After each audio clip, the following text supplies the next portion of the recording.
Hello everyone, my name is Martin Sousa Tavares. I am an orchestra conductor. I never thought that my debut on this stage will be speaking, but so it is. I will be here conducting a concert in September, but this is my first time here. So it's a pleasure to talk about one of three projects on this panel that all deal with territorial cohesion, and all of the three of them have people going from major cities into the rural world to start their own entrepreneurship projects that have to do with culture. My project is called Orquestra Sem Fronteiras, and I started it when I was 27 years old. Its headquarters are in Idanha Nova, which is a city that sits right across the border between Portugal and Spain. It holds the UNESCO title for a creative city because of music.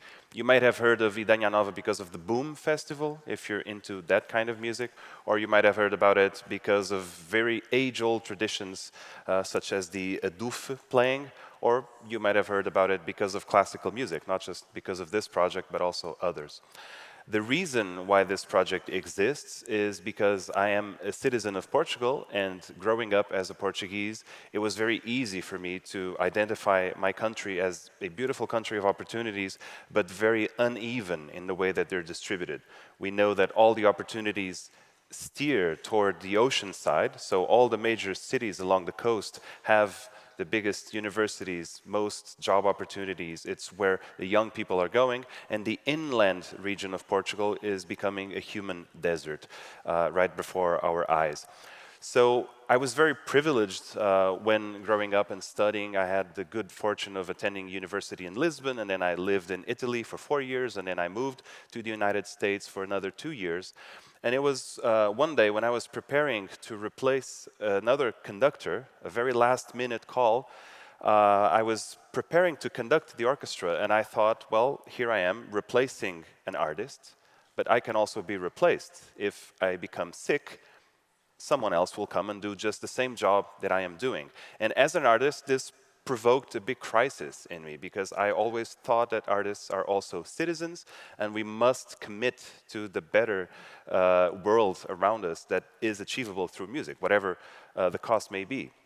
So I thought, well, I cannot be replaceable. So I started changing my whole life path, and I thought, well, I'm living in a world-class city, and it's full of opportunities, but I'm replaceable here. So I decided to press a stop button and transfer back to Portugal, to Idanha Nova. I'm not even from Idanha Nova, I'm from Lisbon, I'm from the capital, where I started this project, Orquestra Sem Fronteiras, which addresses several issues. The first of is the fact that we have many musicians, many young people being trained as musicians in Portugal, across the whole country, also in inland Portugal, but most of them are very likely to pursue their studies until a point where they're about 18, 19 years old, and they're at the moment when they have to decide what will become their life and what will be their job, and they will most definitely not choose music. Not because they don't like music, but because they don't see it as a pathway to the future. They don't see themselves getting a job in music, especially in those regions. So we have this huge talent drain. People who are talented, people who have studied, who have committed to studying music, abandoning music altogether. So the first thing we must do is we must stop this. And we do it by assembling an orchestra and paying these musicians and giving them world-class opportunities in playing in festivals, playing in concerts around the whole country, and making them believe that this is a pathway into the future. Then we address issue number 2, which has to do with the people that live in this region. So I thought, well, since we have an orchestra, might as well take it into the most remote places possible. So our orchestra really goes deep into inland Portugal. We have played in villages that have less inhabitants than the people in this room right now. And the idea of it is that you can never be too far from an orchestra. You can never be too far from a place where you can participate in your cultural life. It's written in the Constitution that every citizen has the right to cultural participation, and that is not an option. It's a part of a healthy citizenship. So from these two viewpoints, helping young musicians and making communities better through music, we come to a third point, which is community work, because there's a lot of things that music can do other than just playing concerts. So we foster all kinds of community projects, and the idea is basically, if your community has an issue that could be addressed through music, we want to be there, and we want to help in any way we can. So these are the three highlights of this project, which started in 2019, managed to survive through a pandemic. It has zero public funding, so it's kind of a case for study in how you can make an entrepreneurial project through culture in the most remote place without asking for a cent from your government.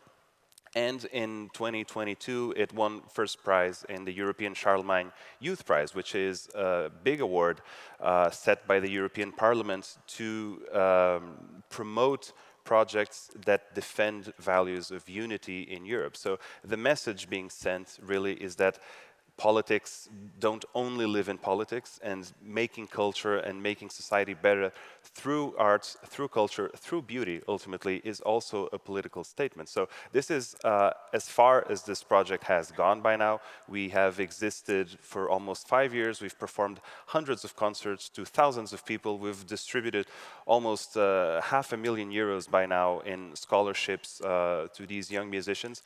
And my dream really is that this project will never be an oasis, because it's very easy to look at successful projects like these and say, well, this is the way.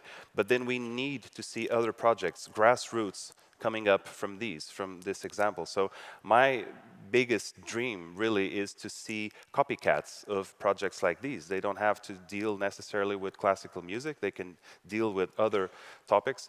And that would mean that the oasis is becoming a forest. And that's ultimately what we want. If you have a Michelin-starred restaurant, you probably don't want to be in the middle of nowhere. You want to have neighbors. You want to have other restaurants that you can peer review yourself with. So that's ultimately what we're trying to do. We're trying to connect with other projects, and I'm very happy that actually one of the participants in this panel is a project that we've known well. I will not introduce it as of now. You'll have to wait a few minutes until we get there.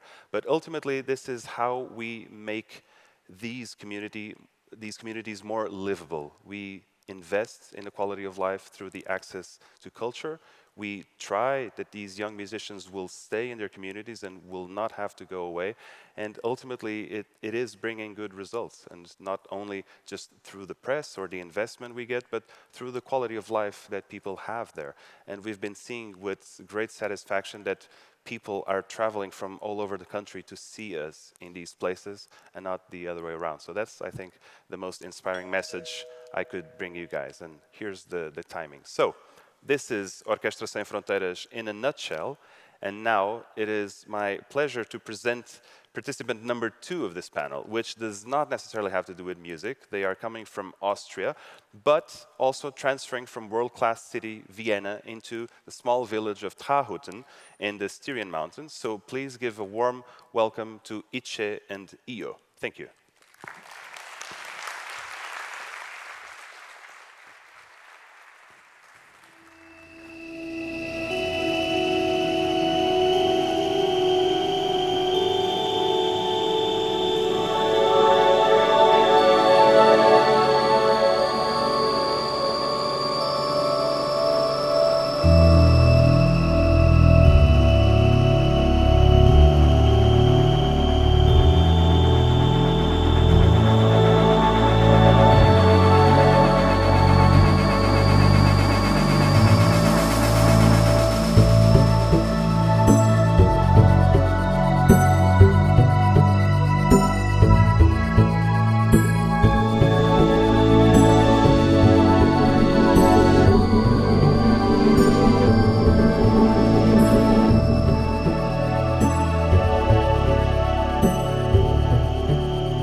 So we do a little costume change because it's difficult to talk and walk around with the costume, of course.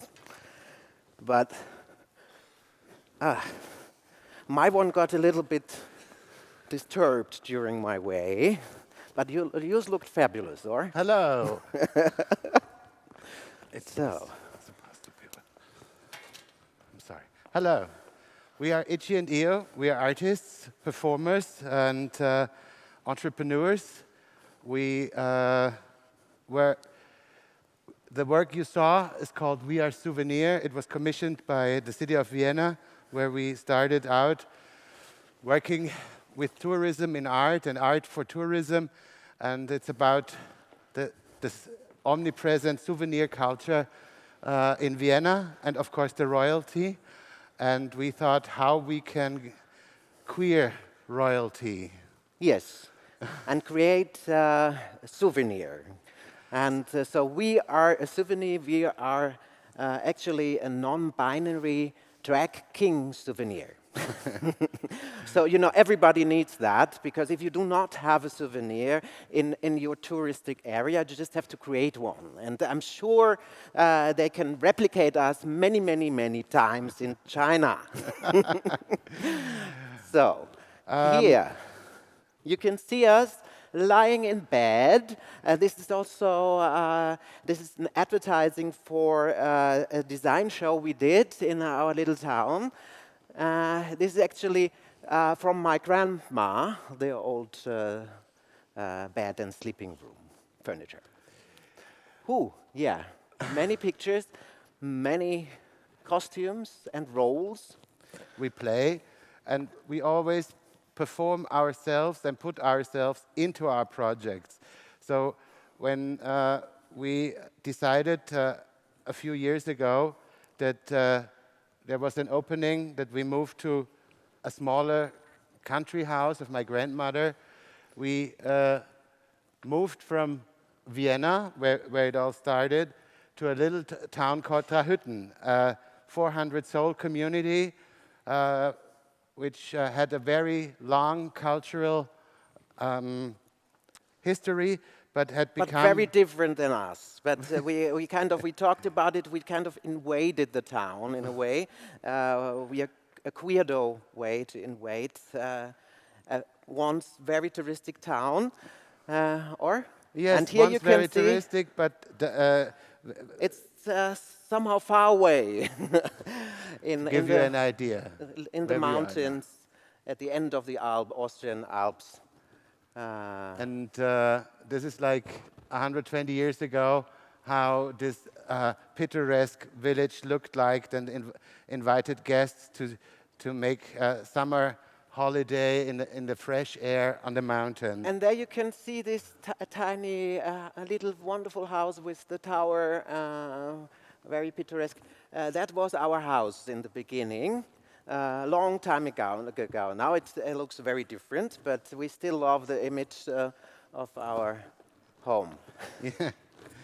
And so we started thinking, and we founded an association to revive this little town through art and culture. And we called it Kulturfrische, maybe for the German... It's hard to translate. Sommerfrische was a touristic thing, really big, beginning of 1905, 1910, 1909. It was wonderful to have that. So this, and so we thought, like, what do we do there? What kind of art in combination with tourism can we bring to that town? Because, of course, even if we left the city of Vienna with our cultural activities, we couldn't stop. We immediately had to start to do something there. And yeah, in the beginning it was, we tried to implement city culture into that little town. That was not a good idea, but the experience was very good to have. Like it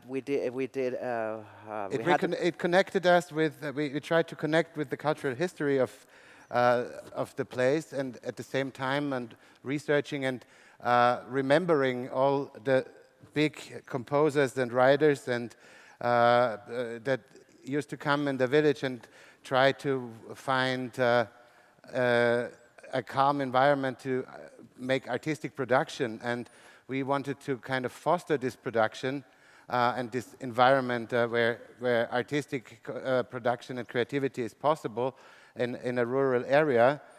I see the time. I think yes, we have just a little bit. You saw it. Okay. Yes. Just wanted to. And we also tried not to make it top down, but we tried to find a way that we can be part, or let everybody be part of a transformation that has to go on if we want to restart a little tourism in our little village. So we get to know a lot of people and lots of traditional craftsmanships and food and local producers, and we told them that let's do a little festival. Let's do a festival about art, music, theater, and also about traditional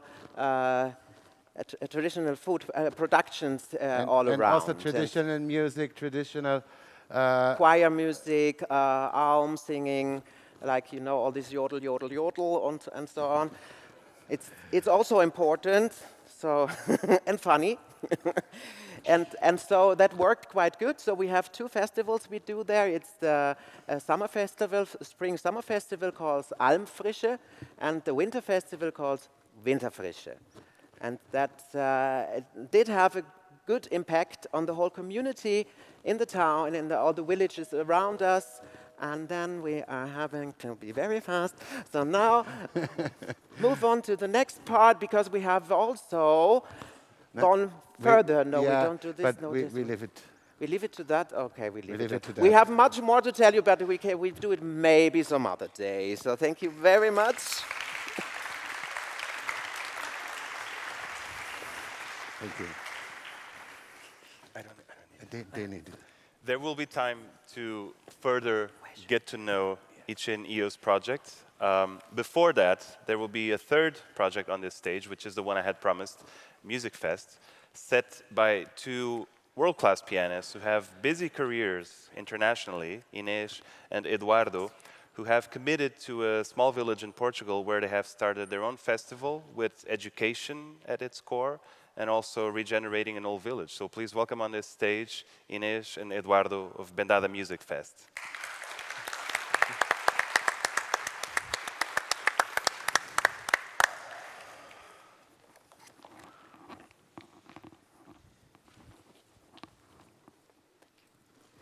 Thank you so much. So nice to be here with all of you.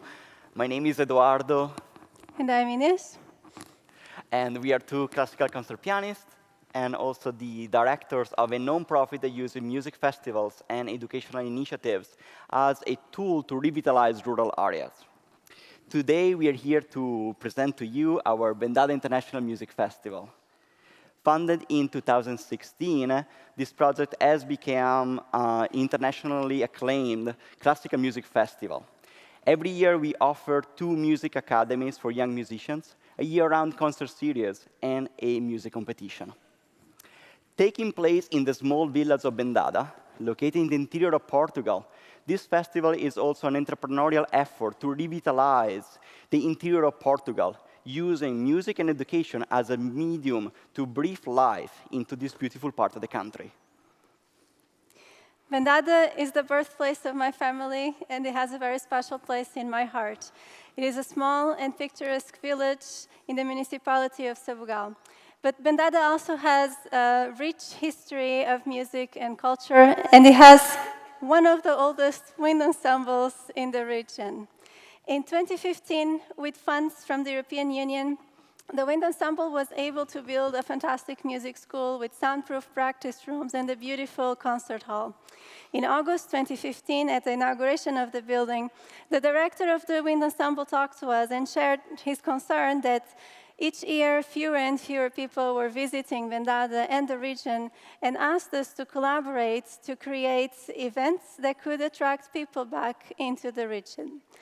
Just a few months after this conversation, the Bendada Music Festival was born. In creating the festival, we had two main goals. We would like to shine a spotlight on Bendada, attract investors, attract tourists and visitors, as well as financial resources into Bendada and the region. And we wanted to create a hub where young international musicians could learn, connect, and kickstart their careers. To fulfill this mission, we organized the annual programming of the festival into three categories: educational activities, concerts, and a music competition. The festival offers two music academies, one in the spring for musicians up to 13 years old, and one in the summer for talented high school and college musicians. These programs are selective and prestigious, and they have been attracting students not only from Portugal, but from all over the world to travel to Bendada. Additionally, we run a year-round concert series featuring established artists, alumni from the festival academies, and symphonic concerts. Most of these events take place in Bendada and the surrounding towns and cities. We also, however, organize additional concerts and events in Portugal's main cities, in the United States, particularly in Boston, and in Paris, France.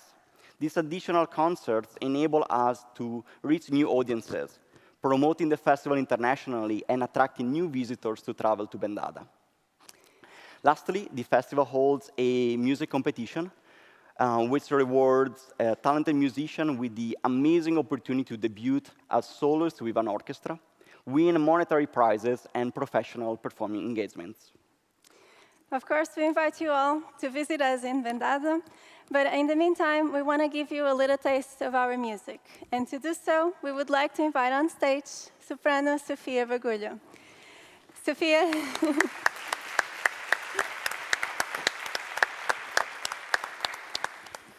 Sofia has been participating at the festival since July 2017. She first came as a flutist, but during the festival, she discovered her love for singing. Since then, she transitioned from playing the flute to being an amazing professional soprano. She's been doing great things in these past years. She recently graduated from the Trinity Laban Conservatory, and she's now a master's student at the Royal College of Music in London. In July 2022, Sofia was the winner of our Bendada Music Festival competition, and as part of her award, she performed her American debut recital in Boston and presented a solo recital at the Ajuda National Palace in Lisbon. Sofia will now perform for you Me Llaman La Primorosa.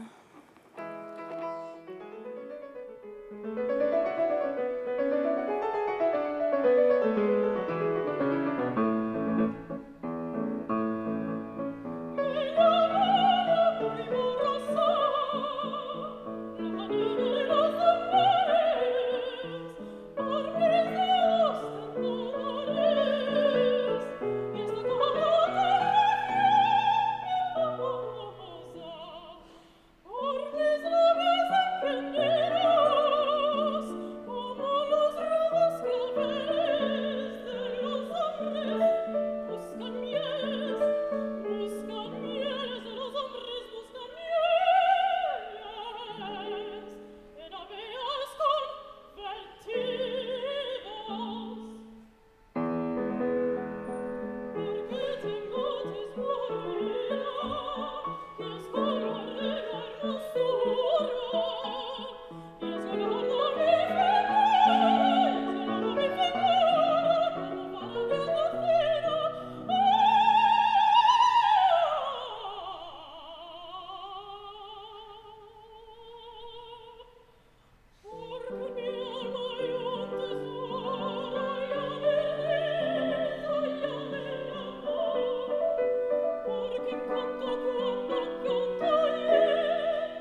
So now, with the 3 of our projects presented, and congratulations to both of you, or to the 4 of you, I see that there is something in common in the 3 projects here presented, but I will send this as a question to both of you, which has to do with the fact that all of you relocated from major cities, cities with all kinds of cultural opportunities and where you could do all sorts of artistic experimentation, into rural villages. And to give you an idea of just how rural, the town of Trahuten has 400 inhabitants, the town of Bendada has 200 inhabitants. So we're talking of extreme proximity, let's say.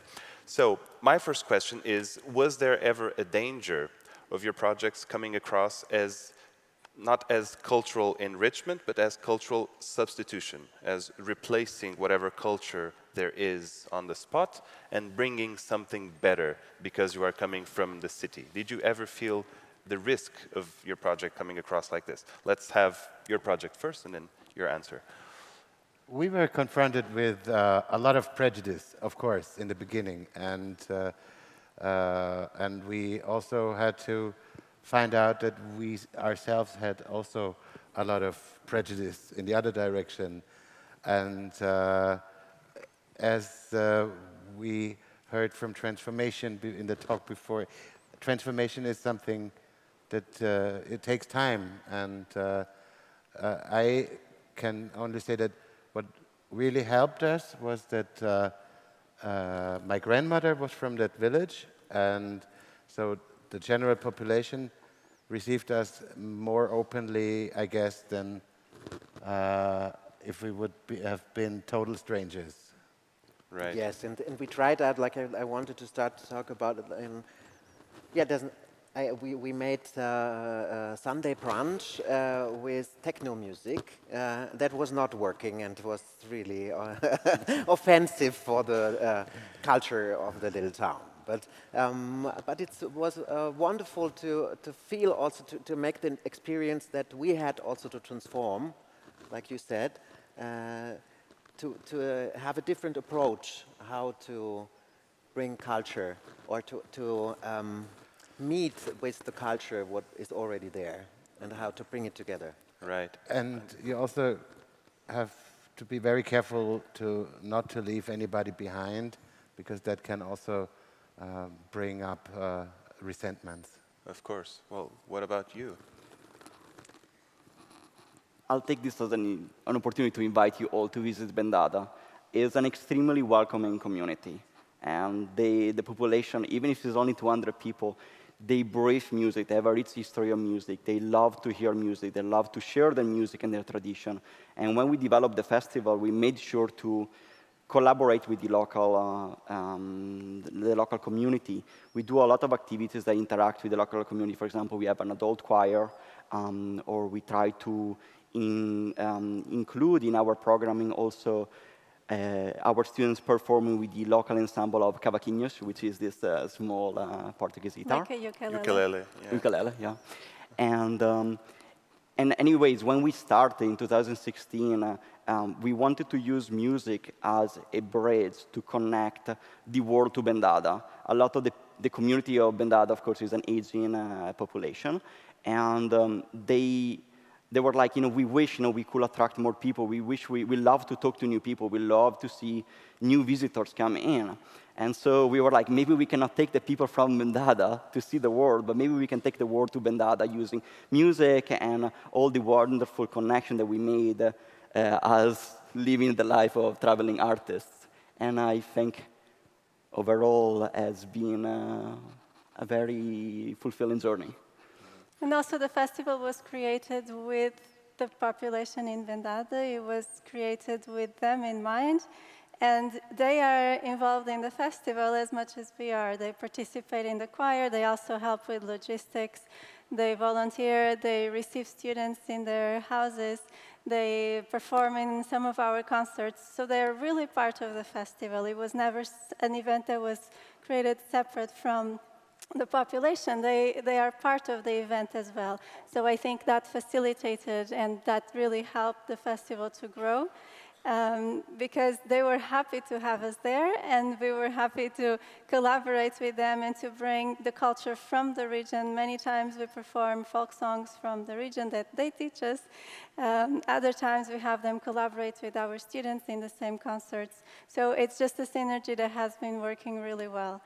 So we feel lucky that we are privileged to have this place where we were always very well received, and we were able to create a project together with the community and for the community. Right. Well, another thing that both of your projects have in common is this degree of connection and an authentic connection, because you are working in your grandmother's house and everybody remembers you since you were this small in the village, and probably the same with you in Bendada. Yep. However, myself, I have no relationship with Idanha Nova whatsoever. The first time I ever visited was to start talks in regards to this project. So do you think that out of your learning, there is something you can share on how to sustain in long-term projects that deal with this? Where is the key? Because not everyone can have a grandmother in the village if they want to create a project. Sometimes you really are an outsider.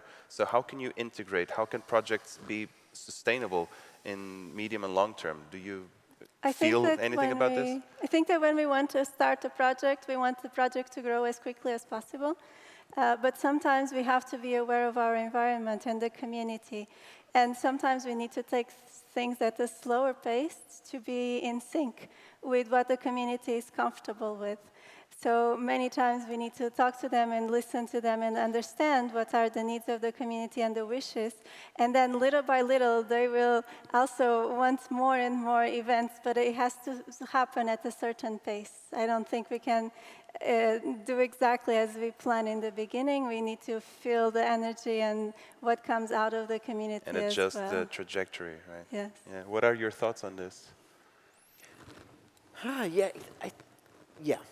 I think it's definitely possible to bring this kind of concepts to other places, to other towns, but you have to, even if you are not related to somebody, but it's true, you have to give the project time. You should spend a lot of time there to get to know the people, to also ask people what they like, and to go to traditional things that are happening there. We had a lot of, we went drinking with the people. Of course, that helps a lot because they open up, and so, but this doesn't have to mean that you always have to do that, but that you try to connect. And also, but on the other side, it's not only that you should try to connect, it's also that you have to have the feeling, like for me it was very important as a queer person to not feel offended in a little town, so that I felt, okay, they are open-minded and they can, after a while they can accept me. I felt comfortable in that town. So if I don't feel comfortable, I shouldn't do that project there. I shouldn't just go there and do art and tourism even if I don't feel good. So I would say, yes, and in the end of the day, I think it's important that any project like here, like you or we, you need a face, you need someone, a motor that drives the project along, and also it takes a long breath until, and you have to be patient, that it takes time to grow and develop, and but the closeness to the local community is the key. Mm-hmm. So the closer you can get to any local community, and you can inspire them by maybe make them see what you can do. But also see their view. You build trust, yeah. And I guess from what I understand, I mean, you're both wonderful musicians, and also they see your skills and then are inspired by your skills, and then they are inspired to foster this project and to bring it along and to identify themselves with the project. Mm-hmm. And I think it's this kind of identification that is very, very important, that we create environments where all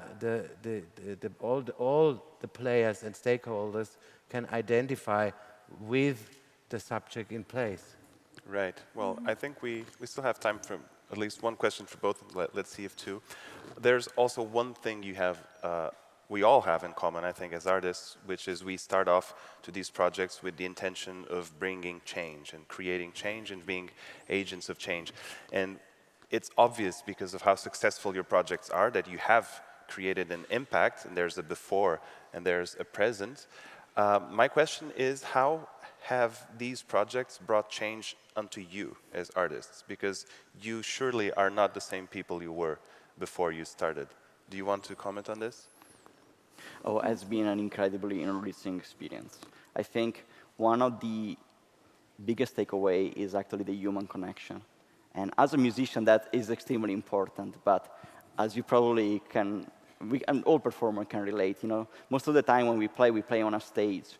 And there's kind of a disconnect between the performer and the audience. Organizing a festival, interacting with the local community, interacting with young musicians, helping build their career has been a revelation because I was actually able to incorporate that direct connection with people into my own performing act. So it's like going to school, like every day organizing the festival and doing things for the festival. It reflects in my artistic persona and helps me be a better musician. How do you feel about that? Well, I think, of course, it changes, and what was maybe once just an artist thriving to create is now a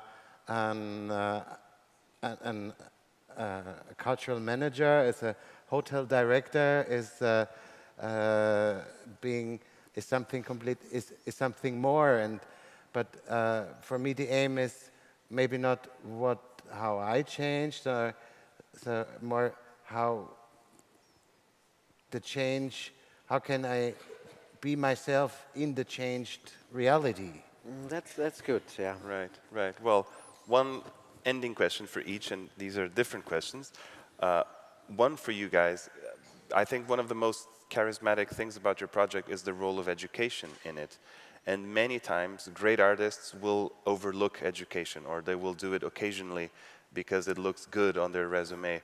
But you really have made it the core of your project. And I'm wondering how important really is the education part of this all? Could it exist without it? Well, I think it couldn't. It would be a different event. I think with the festival, we really want to connect with young musicians and give them opportunities. But also, and going back to the previous question, I think what we all feel when we play in Vendada is joy. It's a even greater love for music and the joy to share that music with an audience, because we understand that that audience is thirsty for music and they receive us with such warm hearts. And the young musicians can feel that. They can feel that their music has a meaning, their job has a meaning, and it can really change other people's lives. And when you have that meaning for your career, you are much more motivated to spend lots of hours in the practice room by yourself because you know you're going to have an impact on somebody else's lives. And then it's also very important for young musicians to have opportunities to perform as much as possible. And that's what we also provide in Vendada. And performances in spaces very different from concert halls. They perform in castles, they perform outdoors, in retirement houses as well. So they have a whole range of experiences of what their profession can look like in the future. It opens their opportunities for what they can pursue in the future. Right, and in the end you guys are teaching but also learning, I'm sure. Definitely. In regards to your project, hospitality is something that is central to it, and I'm wondering if you could talk to us more about the role of hospitality and the role of the safe space, because you also bring queer activism into it. How does it all come together? Oh, wow, yeah. Hospitality is really super important because what we did also before we went there, we did art projects in abandoned houses, in beautiful spaces to bring people together and so they can experience art and eat and drink and talk and really connect. And that's also what we do in our little town, Trahütten. To building up connection so people can meet and have space and also a space, a safe space for queer people. But that's something very new for us, and it's a new journey, or the queer project. Yes, we are hospitality is an art as well, I guess. No, and as cooking and hosting, and so maybe we understand hospitality also just as an artistic medium where we are free to explore and to try to be creative about ways of hospitality and creating spaces that are safe spaces for, especially for queer people, but also for any other person that is open-minded and open to new experiences and to spend time in a different reality, because traveling and is also changing a reality, and art is creating a reality, and I think that's where these two disciplines collide or intersect. Either way, I think both at the same time. Yeah, very enriching thoughts. Well, you've all heard the doorbell. We're not over time yet because there's still something coming up. All these three projects are very easy to find online, and I'm sure we all would love to invite you to Trahütten, Idanha Nova, and Bendada. And since someone rang the doorbell, I think it's time to open the door and see what comes out of it. We would like to bid you farewell with another moment provided by the Bendada folks. So here goes.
Tree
Bravo. Thank you. Well done.